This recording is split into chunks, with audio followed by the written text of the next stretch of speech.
So I am perhaps not the target demographic for Bride by Ali Hazelwood. I've only read one of her other books, perhaps her most well-known book, The Love Hypothesis, which now haunts me every time I go into a Barnes and Nobles and there's at least one table that's covered with books that have very similar art on the front, and I just kind of assume very similar plots inside as well.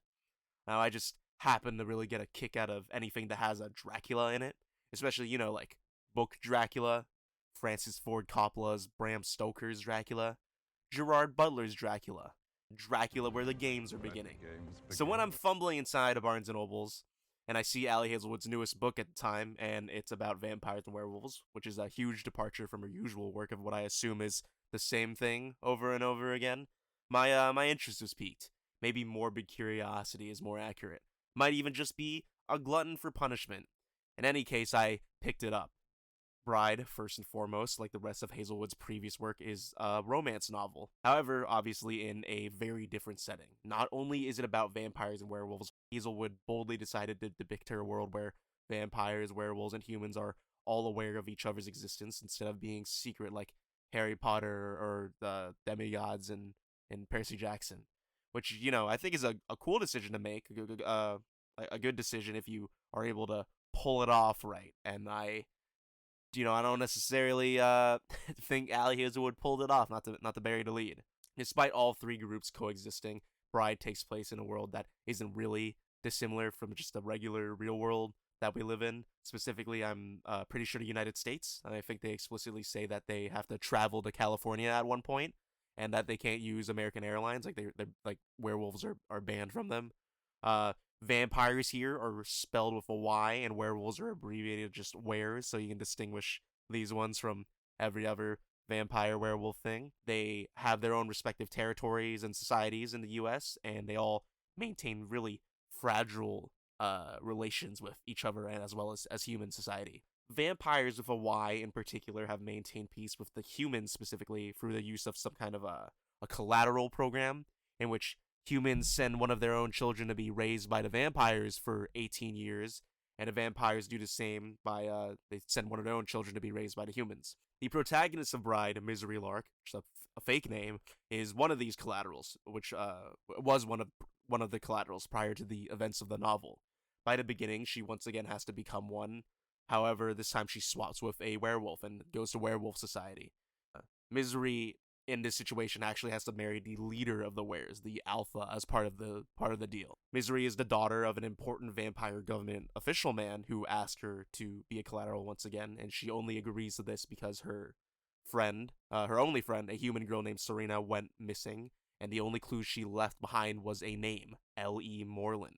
And it turns out the leader of the wares is a guy named Lo Moreland, which is a bit less of a fake name, but still kind of a fake name. I think the main talking points about Bride are the characters, the world building, and to a lesser degree the plot. I don't immediately want to start dogging on this book, so I'm gonna try to start with start on as positive a note as I can, and we start with characters because of that. Really, only two of them, Misery and Lo, are the only characters that we spend time with. We spend the most time with. We don't really. There's not much going on with the supporting cast.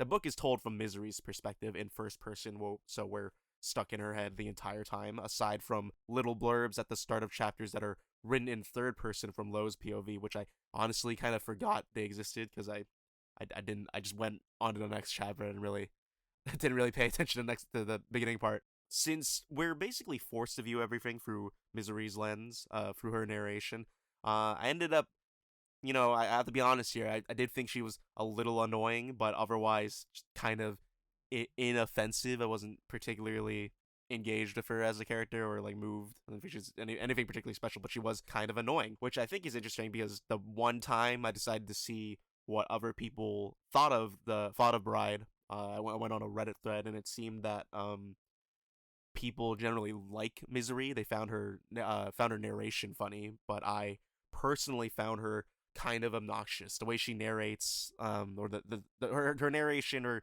the things she says kind of comes off to me like she's either the funniest person in the room or the smartest person, just kind of like an annoying smartass. It's like this kind of insincerity that I think annoys people with the MCU dialogue to draw that comparison. She kind of she either says or thinks things like, "Oh, I don't read minds, but he's thinking MILF so hard," or "She's gone before I can roll my eyes," or "Serve her that fuck off look I've been meaning to."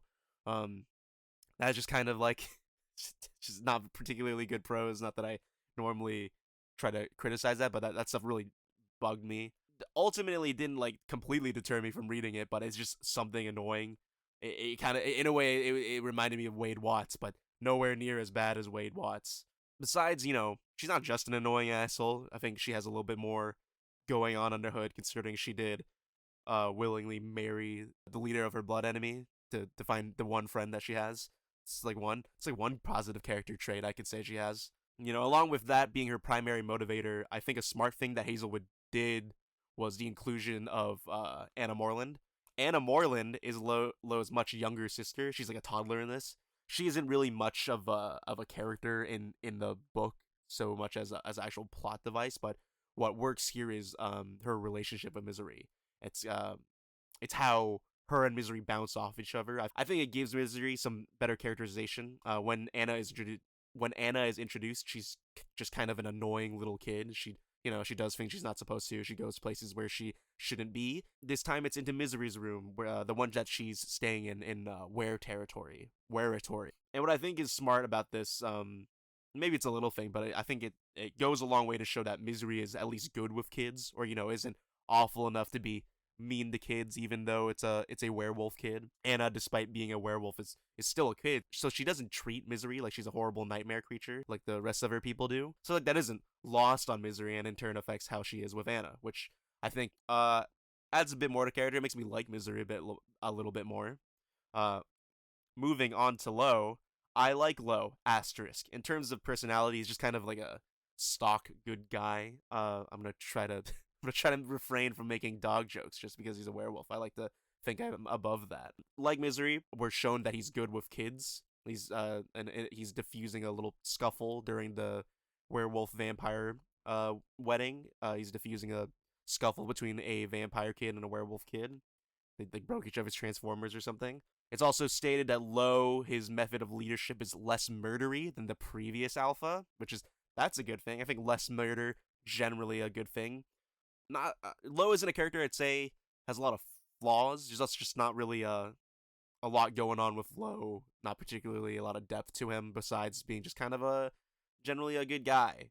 And it kind of sounds like I don't have as much to say about him, but I think what I can say about him really comes from his and Misery's relationship.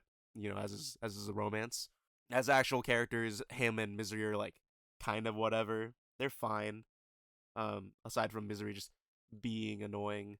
But I think since this is a romance, the important part is whether or not the book is able to convince you that Lo and Misery should be together. Like, oh man, I actually want this couple to get together, etc. Will they, won't they kind of thing. And something that I think is an immediate problem with Bride is pacing. This book is roughly 400 pages. It's somewhere around that number, and in the first 100 or so pages, it might be, I think, more than 100, a little bit more than 100. Misery and Lo don't actually ever interact. In fact, a lot of Lo's dialogue in these early parts, he just says "fuck," like a single word sentence, "fuck," and that's really all we get from him. It didn't really give me a lot of it didn't really give me high hopes for him initially.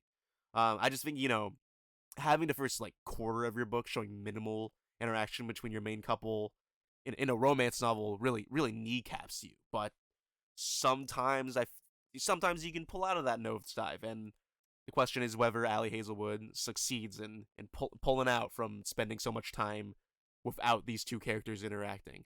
And for me, it's yes and no. When the book actually puts them together, I did enjoy their dynamic. I think what Ali Hazelwood goes for worked well, and it's a dynamic that she more or less does in the Love Hypothesis, which I also thought kind of worked there, where it's just kind of this stoic, no nonsense guy.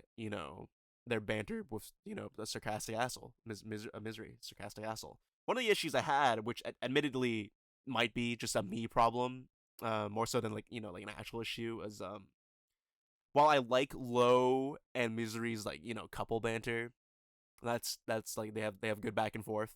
What Lowe ends up saying, the dialogue and the things he says and his sense of humor, I just think are kind of inconsistent or incongruent with how he's generally portrayed. It's kind of more like instead of Lowe having his own sense of humor, it's more like there's two miseries talking at each other instead of Lowe having a distinct voice. It kind of like switches into two miseries as opposed to Lowe having his being like maybe he's like a more dry humor or he's not as he shouldn't just it should have been a distinct voice in my opinion.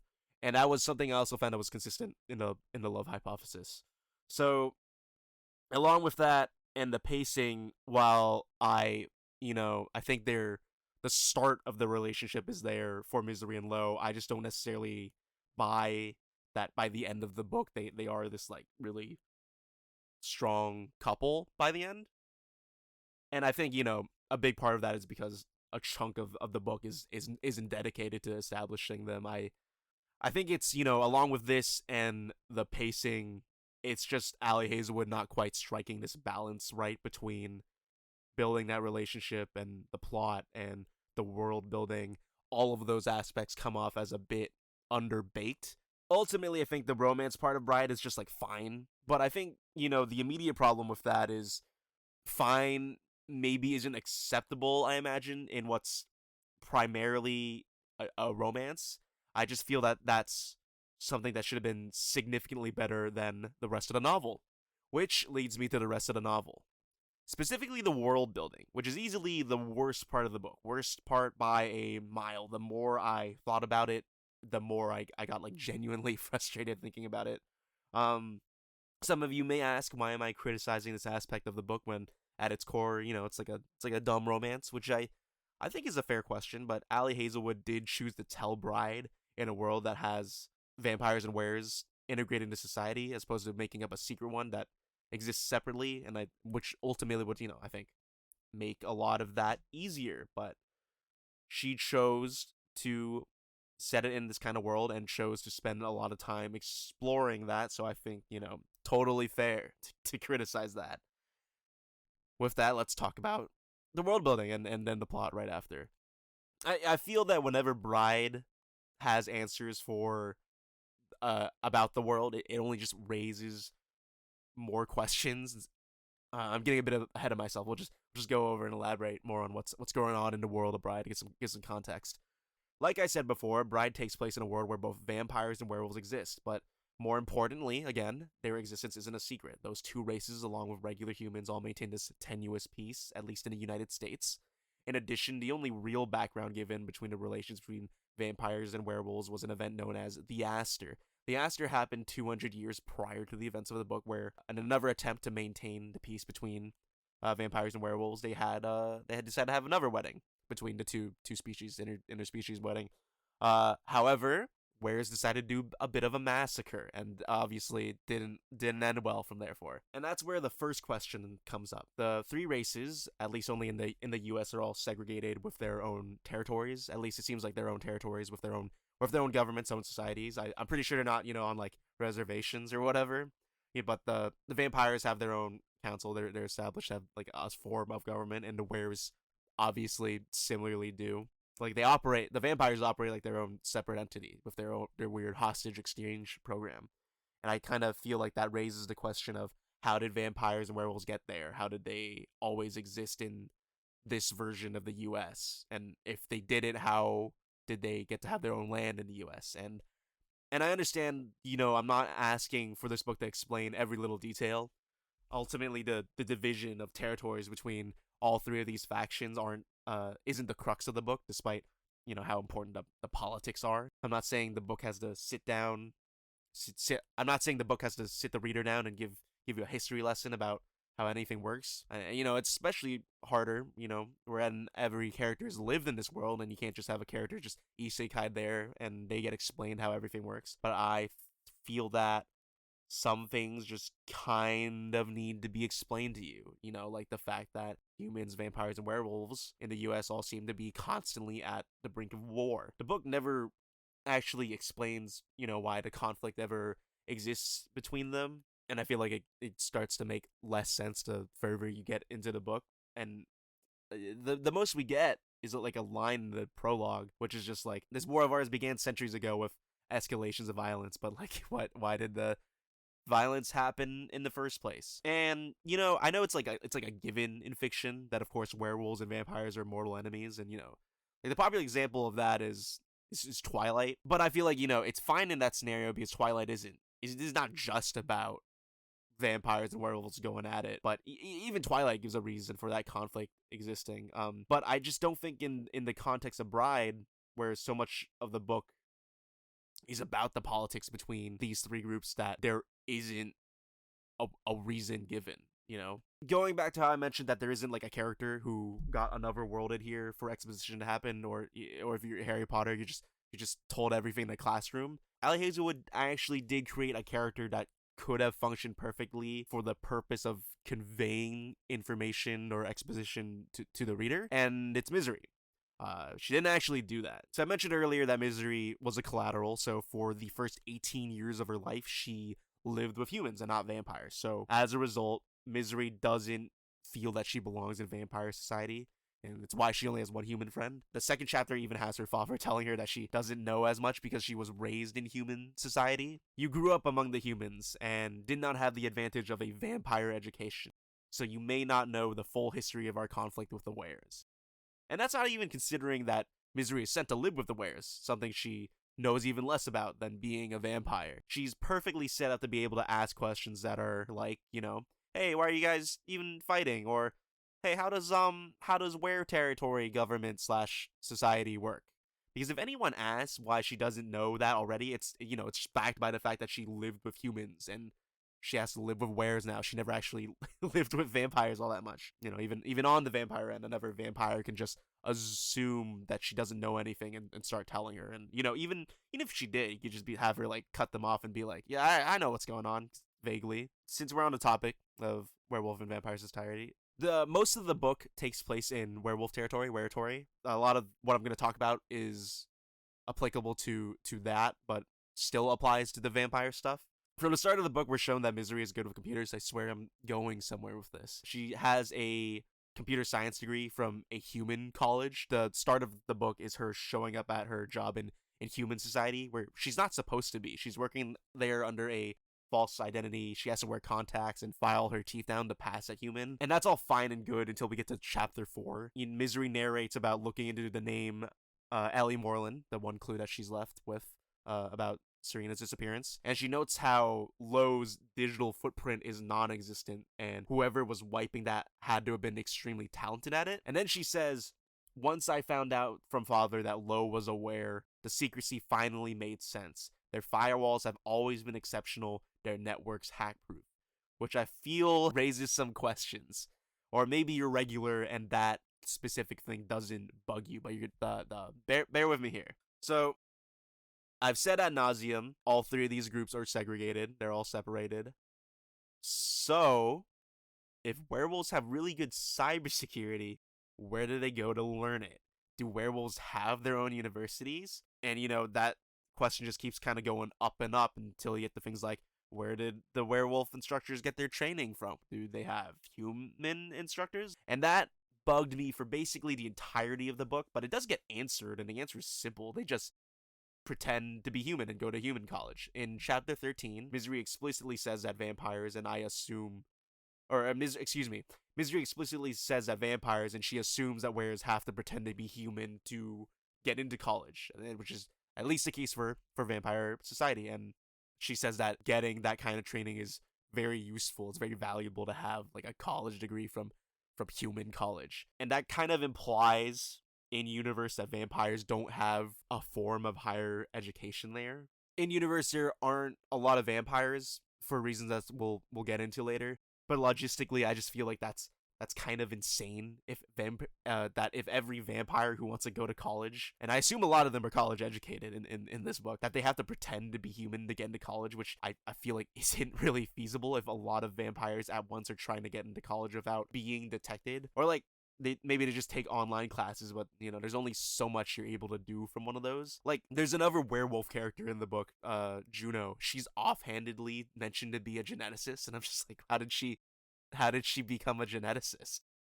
And you know, that just leads to another question of one of the series of cascading questions, that what is actually going on in vampire and werewolf society? What do, where and vampire children actually do? If do they have public education? Do they have like kindergarten or whatever? Are they all homeschooled? If Juno's a geneticist, is she like, what kind of work is she doing? Like, how does who's paying her to be a geneticist? Going back to the college thing, Lowe is an architect, and he got his degree in Europe. He got his degree in Zurich. Another thing that we learned in chapter 13, and what's interesting there is that Lowe says all three species, humans, vampires, werewolves, they all went to school and lived among each other like openly. Like that wasn't an issue for them. When Misery learns this, she says how places like that where the local history between the species is not so fraught is considered normal, which again raises the question, what happened in North America that there's so much tension there and not in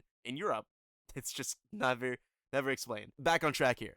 Chapter 23 of the book, Misery asks Lowe where all their money comes from, where all the werewolf money comes from, and he says that a lot of wares have jobs. And I'm just like, do they have jobs in human society? Do they just have werewolf? Like, is there werewolf economy? He elaborates that most were packs have highly organized investment portfolios. That's where the expenses for infrastructure and the leadership roles for those who don't have the time to hold other jobs come from. And that was just incredibly baffling. Like, they have investment portfolios. They're banned from flying human airlines, from like human American airlines, but the stock market's just free game, I guess. And I'm just like, also, what infrastructure, right? Like, we're never shown from Misery's perspective what society in werewolf territory looks like beyond a very specific closed off community, which for story reasons it's because it's so she doesn't get murdered, but it doesn't really help to world building here. Like, I feel like we could have gotten a chapter where she sneaks out and sees that there's werewolf kindergarten or something. Like, what infrastructure? We're never shown. None of this makes any sense. Like does Low mean like the internet? Because they have the internet. Like, how do werewolves and vampires have the internet? Low has a smartphone. They explicitly say that they use Google. Like, are they using human internet? Is the human NSA spying on all these guys? Like, and I know I sound pedantic. I know I sound insane and nitpicky. Like, I'm losing my mind. But all of this stuff, it fails to form a cohesive world. It's like Ali Hazelwood. She didn't create a world from the ground up. It's just the real world. It's just, what we're living in right now. And there's just a bunch of shit tacked onto it without any thought on how those things would affect each other. Moving on to a different topic, obviously in the real world, vampires and werewolves, they're supernatural. They have a lot of mythology associated with them. Like garlic repels them. They're weak to religious symbols, weak to silver. They have to be invited in, and that's all like folklore and shit we made up to, explain things that we didn't fully understand. And those beliefs exist in the universe of Bride, and it's not just humans who have these regular ass humans who have these beliefs, but werewolves and presumably vampires have those misconceptions. Like, these are all misconceptions in universe. But I felt that if you consider how long these three have coexisted, like for at least centuries, and if some territories they just don't have any conflict, how do these misconceptions still exist, even if they've been separated for so long? Like, what's going on? I just have a hard time believing that. Like, in chapter 2, they go through and knock out all the common vampire tropes, explicitly saying none of them are true, and it's a level of ignorance that's kind of insane that I saw. But maybe that kind of thing happens. Hello, it's editing John and Gage from the future. I felt like I didn't quite articulate the point here well enough, and I wanted to try to clear that up. I wanted to say that it's not that misconceptions in general between vampires and werewolves is the problem that I have, that they have misconceptions in general. The problem that I have is that the misconceptions that exist in the book are the same as the real world, the world that we live in, the lore. They're all based off of like tropes and lore related to vampires and werewolves. And I just don't think in the context of Bride, where you have versions of vampires and werewolves, that have existed for hundreds of years, I don't think that they would have misconceptions that perfectly reflect the ones that exist in the real world. It's strange for that to happen. It's just like it doesn't quite add up. Speaking of ignorance, let's talk about Lo's sister Anna. Anna is a very young child, like I said, and it's revealed that she's actually a hybrid between Ware's and Ware and a human. She's Lo's half sister. In chapter 18, the entire chapter is about her getting sick with something that's probably the flu. Like she's vomiting and she has a fever and whatever. All the Ware characters have no idea what's going on. They're in a complete panic because apparently they just don't get sick in general, and they don't know what to do because Anna has hybrid biology. They consider crossing into human territory to get a human doctor, which they say is a really dangerous thing to do. But Misery, who's lived with humans for a while, she's just like, yeah, I have a pretty good idea what's going on with her, and here's a list of the over-the-counter medicine we have to get, that we should get for her. And Misery's not a doctor of any kind, but they all completely trust her and they go off to get fucking medicine for Anna. Before they come to that decision, I just want to mention something real quick. They say, oh, we still have some of that Tyler medicine Cal offers, the one that we got months ago. Tylenol, I ask? He gives me an admiring look. How did you know? And in the same chapter, after Anna takes the medicine and Misery goes off to find another Ware character, Alex, who's as good with computers as Misery is, she sneaks up on him and says this. She's admonishing him sarcastically. Playing smuggled human games and GTA no less at your boss's desk. The sheer gall of today's workforce. Okay, so maybe if this was like any other work of fiction, any other piece of media, that this comes off as nitpicking, and this is 100% nitpicking. Like I know that's what this is, but I think the problem here is they have Wares having literally no idea what to do when it comes to Anna, not knowing what Tylenol is, and then they follow that up with someone playing Grand Theft Auto. Here we go again. And that's just like a throwaway joke. It's hard. I have a hard time believing that there's not a single person in werewolf society who doesn't know what Tylenol is. And then the book turns around to make a joke about Grand Theft Auto. I have a hard time believing that on the list of priorities or the things that Wares know, that Grand Theft Auto is higher on that list than Tylenol. Like they reference Wares, or they're able to find their partners through dating apps. Who's making these apps? How are they running it? Are they just on regular Tinder? Are they segregated to werewolf Tinder? How can the Wares just be completely ignorant to this? They literally say they have someone who's a geneticist that verified Anna being a hybrid. I know that's not necessarily the same as a doctor, but they literally had someone who would have known what was going on with Anna, and by doing this, it makes the Wares look insanely incompetent. Like, they don't know what Tylenol is, but one of them's off playing video games. I know it sounds like I'm really hung up on this detail, but it's a bunch of like little things that exist in the real world that simultaneously exist in the world of Bride. Things like Google, things like Mario Kart, The Exorcist.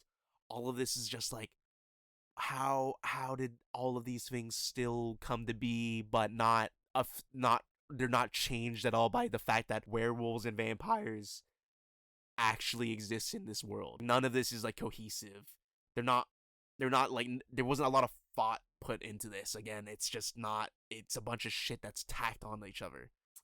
I swear I'm not just trying to be a nitpicky asshole. I'm not just trying to look for things to be mad about in this book. I just think if you're trying to do this, create a completely new world, or not even like completely new world, if you create a world where these things have always existed, there has to be like a semblance of consistency, right? Whatever immersion or, the feeling that this world existed and continues to exist, even when I'm not reading it, it completely crumbles with every time I notice like a detail like that. It's just kind of terrible world building.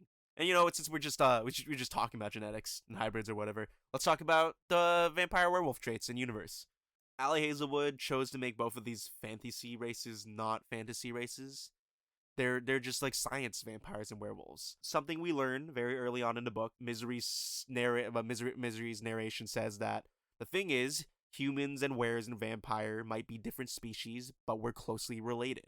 What sets us apart has less to do with the occult and more with spontaneous genetic mutations thousands of years down the line. Which I feel like makes the previous point about weres not knowing what to do with Anna make even less sense considering Juno's a geneticist. But we're gonna move on. In the universe of Bride, it kind of mostly sucks to be a vampire, and it's not like a tragic kind of sucking. It's not like a tragedy. That would have been maybe a little too interesting. It like mechanically sucks to be a vampire. Like Misery says, no occult stuff. None of this is supernatural. Vampires don't have those traditional weaknesses that someone can exploit in a creative way, like having to count rice or being invited in. They're still weak to sunlight, like it's harmful to them. I'm not sure to what extent because I don't think that I don't remember them showing us that. But an interesting like twist on that is that Ali Hazelwood makes vampires like covet the sun, like it's a luxury for them that they can't exist in it, instead of being like horrified about being exposed to sunlight. That only comes in the form of an exposition dump that Misery does. It's not really pertinent or it's not relevant to the story ever. What bugs me about these changes that if you decide to make vampires a genetic offshoot from people, things start to like not add up like the rest of the book. The first thing I think is that apparently vampires in universe are an endangered species. This is never a big point of the movie, but big point of the movie. It's never a big point of the book, but it's mentioned that they're an endangered species, that they have declining birth rates, and it's never really explained why. That I recall, that's just something they mention offhandedly. So it's like whatever. It's not like a big deal. Moving on, another thing that I think is particularly lame. I guess I didn't say that I thought declining birth rates were lame. They are lame. Here to hear first. Declining birth rates are lame.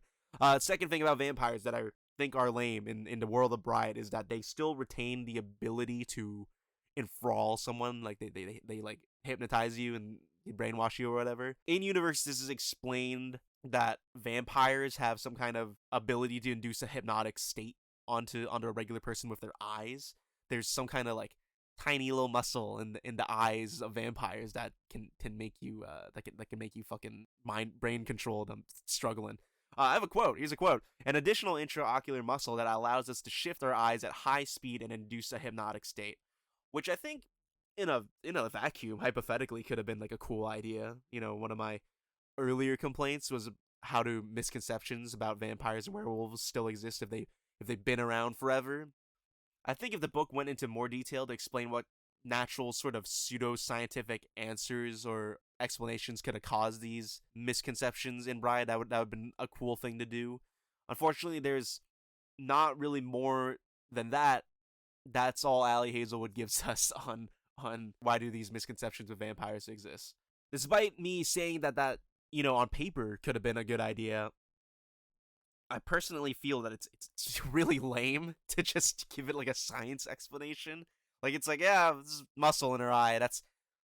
There's less like mystique to it. It's less cool. That's a personal point, but like why it raises a question like why did this have to be a vampire and werewolf book if they're just gonna be lame science vampires? So another thing I feel like is worth mentioning is that my suspension of disbelief is going to be a lot more easily tested since this is a book that's decided that vampires and werewolves are closely related to humans and that they're like kind of grounded. Like this isn't like science fiction. It's not like they don't bother to explain it. It's like super soft, but I feel that if you are going to make a point that these aren't supernatural and that this is kind of grounded, that some of my suspension of disbelief isn't going to hold up. Like I'm not gonna like give Bride the leeway that other things might have. Something like why vampires need to drink blood. We never are really given an explanation on the mechanics of that. Not even like a throwaway line. Like the most we get is early in the book, Misery says that vampires exclusively feed on blood, and on page 138 of the book, during one of the good interactions between Misery and Lo, he catches Misery eating peanut butter, and is surprised since he was under the impression that vampires can't digest food. And Misery says that, oh, some of it. Our molars are mostly vestigial, so no chewing, which I know immediately implies that they can't digest regular food, but also makes me think that it leads me to believe that they only drink blood because they can't chew solid food. It's really lame. It's kind of sad that they just can't chew regular food. Like, even if it wasn't for the fact that they don't have teeth to chew, and they just couldn't digest food, that would be really lame. I just think I would have been more satisfied if there was any explanation towards why vampires can't digest solid food, or maybe if Ali Hazelwood said that vampires metabolize blood in a way that's same as food for humans, or like maybe they can metabolize blood way better than they can metabolize regular ass food. Which honestly, that makes as little sense as not explaining it at all, but I would have still preferred that as opposed to nothing. I probably still would have complained about it if I'm being honest, but it's still like any explanation would have been better than no explanation. I think it raises the question also of how did vampires, a race that only survives off blood and don't have teeth and can't eat regular food, make it to the modern day? If this is supposed to be a science vampire, how are any of these traits advantageous for them to have to make it, especially if they have trouble reproducing, if the birth rates are declining? But you know what race doesn't have trouble reproducing or have traits that are definitely advantageous? It's right, it's werewolves, but they still don't make sense in universe. Immediately, I think my suspension of disbelief is broken because werewolves in this just straight up turn into big wolves.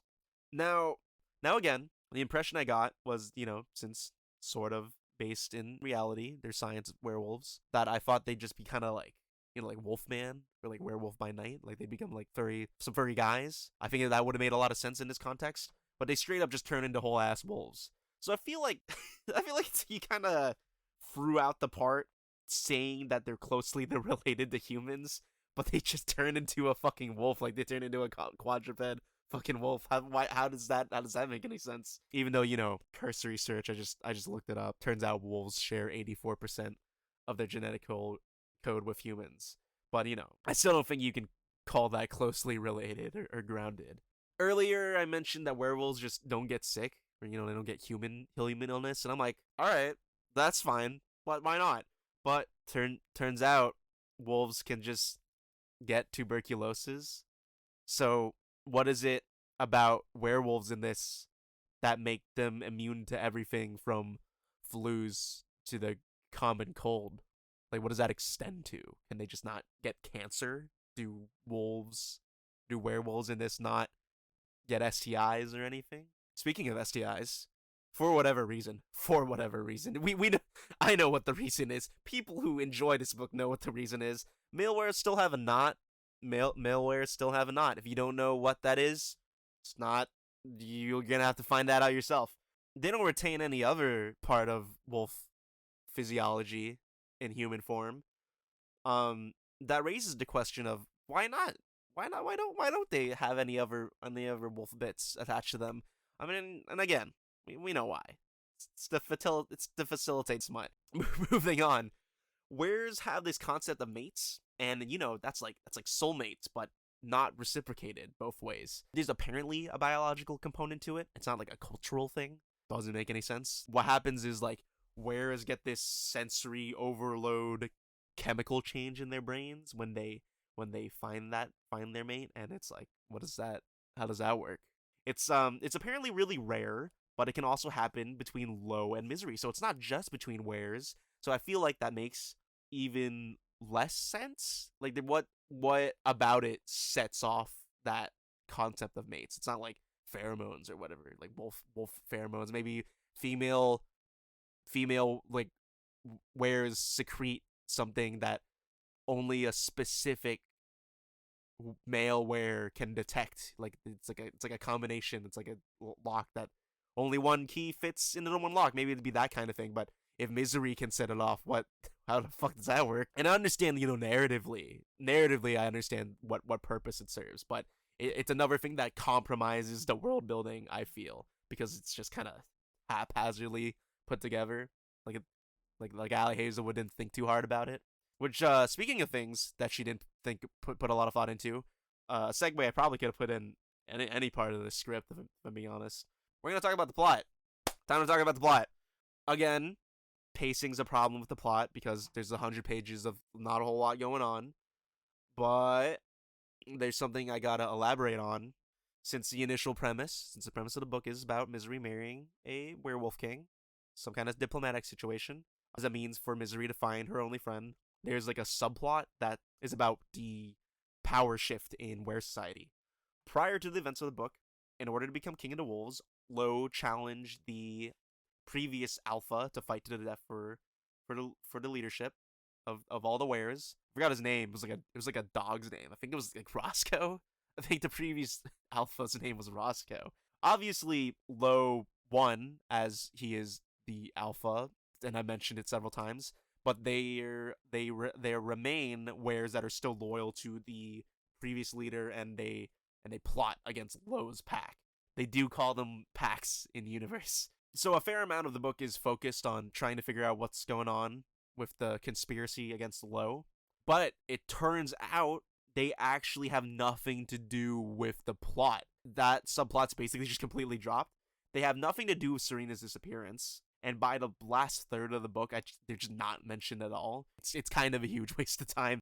It's like if this book were like a mystery, like you're reading Agatha Christie or Hammett or Chandler, you'd be getting information along with Misery that you'd be able to piece together, you know? Like you'd hypothetically be able to figure it out if you were following along closely. Now, I know it isn't strictly a mystery novel, but if you're having information given to you, it should probably have been relevant at the climax of the book when the villain is revealed. But they, again, the anti-Lo werewolf group isn't actually an antagonist, and the real antagonist wasn't really set up at all. The real antagonist ends up just telling Misery his evil plan and his evil motivation, and then he gets defeated off screen. That's what happens in this book. At some point, Misery gets kidnapped, just like Serena, and she gets held up where Serena is kept. So Misery didn't even actually find her. She just kind of fell into the plot happening. It wasn't she didn't have to do anything. Someone else just did it for her. It turns out Misery's evil councilman father knew about the hybrid werewolf human people, which includes Serena. It turns out Serena is a hybrid, and her disappearance was all part of a ploy to make sure humans and werewolves don't team up to eradicate the vampires. Which is a weird assumption considering we don't know why they all hate each other in the first place. Misery's dad's also like, yeah, I'd kill you, my own daughter, to maintain the peace. And he's telling this to Misery and Lo and Serena, all of whom are captured. Just his entire evil plan and why the plot happened in the span of two pages. Also, Misery has a brother. He's there too. Mostly not relevant to the plot. But he shows up because it turns out he hates their dad and he has his own political aspirations to make things less terrible for vampires and also everyone. He removes Lo's restraints, and that allows him to turn into a wolf to kill everyone. If you remember, I mentioned Lo's half-sister's Anna. She's a hybrid. They say early on she doesn't exhibit the ability to transform into a wolf, which is unusual because by that age, apparently, they should be able to do that, and they assume she can't because she's half human. And then it turns out Serena can turn into a wolf. It's just something they don't gain the ability to do until they're older, I guess. So I guess there's some setup there, but I don't feel that it's really earned. Especially so because the chapter where this happens is like, Serena goes, I can turn into a wolf, actually, and then Misery's brother releases Lo, and then they turn into wolves, and then they kill everyone. Off screen. The chapter ends, and the following chapter is just the aftermath. Ali Hazelwood didn't want to write what actually happens in the fight. Like, God forbid something interesting happening in this book.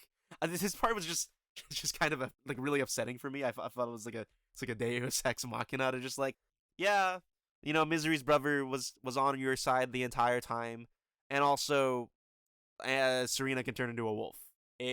And then they do a big wolf violence, and the plot is resolved, and it's super anticlimactic, and it just totally falls flat because I don't get to see what happens. I want to see fucking wolves tear vampires apart.